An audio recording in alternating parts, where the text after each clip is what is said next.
Hi, in front of me is WIKO Y60 and today I would like to show you how you can download and apply iOS launcher on this WIKO device.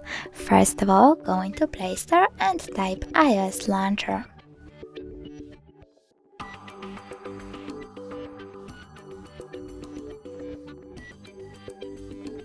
Then download this app from this developer.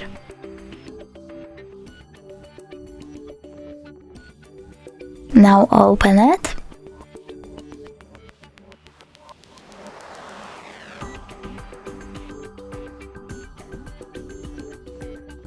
Tap Allow and click Home button. Then go into Settings. Tap on Apps and Notifications. Scroll all the way down, go into Default Apps and tap on Home app. From here you need to tap on iOS launcher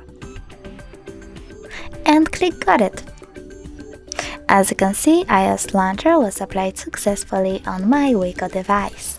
Thanks so much for watching. If you enjoyed this video, don't forget to leave a like, comment and subscribe. Bye!